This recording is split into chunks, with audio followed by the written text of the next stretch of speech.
একটি নদী যা একই সাথে দুটো দেশের আকাশকে নিজের বুকে ধারণ করে। এক তীরে বাংলাদেশ, অন্য তীরে ভারত। মাঝখানে নেই কোনো দেয়াল, অথচ এক অদৃশ্য সীমারেখা এই জলরাশিকে দ্বিখণ্ডিত করে রেখেছে। দিনের আলোয় যেখানে জেলেদের ডিঙি নৌকা ভাসে, রাতের অন্ধকারে সেখানে নেমে আসে সীমান্তের নীরব প্রহরা। জোয়ারের নোনা জল যখন বঙ্গোপসাগর থেকে ছুটে আসে, নদী তখন দুই পাড়ের মানুষকে মিলিয়ে দেয় এক সুরে। আবার ভাটার টানে যখন জল নেমে যায়, জেগে ওঠে কাদামাটির বিস্তীর্ণ চর, ঠিক যেন এক বিভক্ত ভূখণ্ডের মানচিত্র।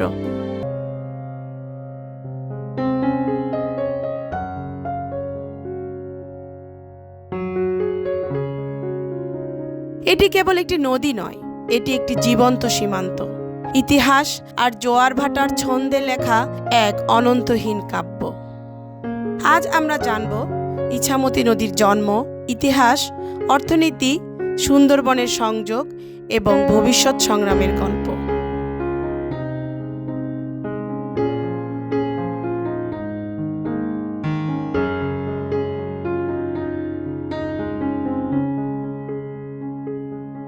হিমালয় থেকে নেমে আসা গঙ্গা, ব্রহ্মপুত্র আর মেঘনার পলি দিয়ে তৈরি পৃথিবীর বৃহত্তম বদ্বীপ এই বাংলাদেশ।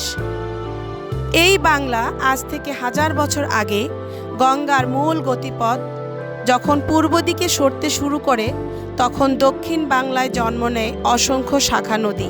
ইছামতি তাদেরই একটি। ভূতাত্ত্বিকদের মতে এই নদীটি মূলত একটি জোয়ার ভাটা নির্ভর নিষ্কাশন প্রণালী।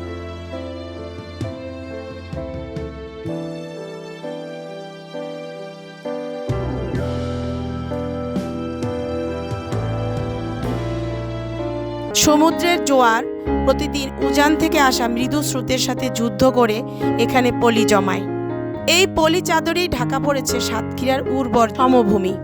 নদীটি তার প্রবাহ পথে কালিন্দী, রায়মঙ্গল আর বিদ্যাধরী নদীর সাথে যুক্ত হয়ে গড়ে তুলেছে এক জটিল ও অদ্ভুত সুন্দর জলজ বাস্তুতন্ত্র। প্রতিটি বর্ষায় নতুন পলি জমেছে, সৃষ্টি হয়েছে নতুন ভূমি, আবার পুরনো ভূমি হয়েছে নদীগর্ভে বিলীন।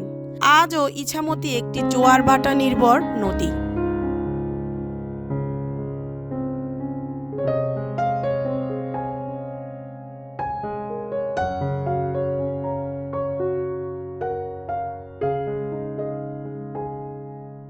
ইছামতি নামটার মধ্যেই লুকিয়ে আছে এক অদ্ভুত স্বাধীনতা, যেন নিজের ইচ্ছে মতো পথ চলে সে। কিন্তু বাস্তবে এই নদী আজ এক বিরাট ভূ রাজনৈতিক সীমারেখা।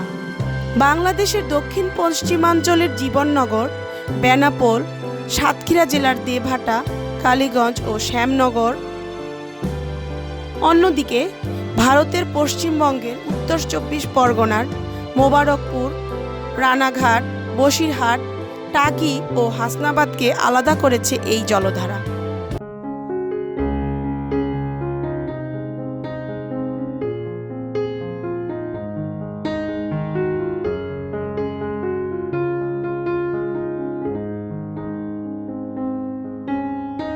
ইছামতি নদী তার গতিপথে কখনো ভারতের ভিতর দিয়ে, কখনো সীমান্ত, আবার কিছুক্ষণের জন্য বাংলাদেশের ভিতর দিয়ে প্রবাহিত হয়েছে। এটি 3 দফায় ভারত ও বাংলাদেশের সীমান্ত স্পর্শ করেছে। শুধু ইছামতি নদী একাই 37 কিলোমিটার ও 30 কিলোমিটার, মোট প্রায় 67 কিলোমিটার জুড়ে দুই দেশের আন্তর্জাতিক সীমারেখা নির্ধারণ করেছে।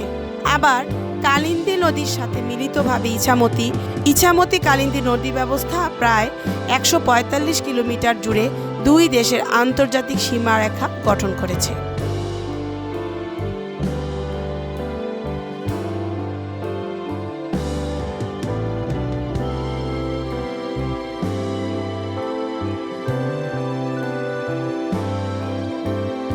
নদীর দুই পাড়ের মানুষের ভাষা এক, সংস্কৃতি এক, এমনকি নদীর প্রতি ভালোবাসাও এক, অথচ তাদের পরিচয় আলাদা। দিনে 2 বার জোয়ার আর 2 বার ভাটার এই খেলা কেবল নদীর পানিকে পরিবর্তন করে না, পরিবর্তন করে এই অববাহিকায় বাস করা লাখো মানুষের ভাগ্যকে। এটি কোথাও সীমান্ত, কোথাও এটি জীবিকা, কোথাও এটি ইতিহাস, আবার কোথাও এটি মানুষের আবেগ।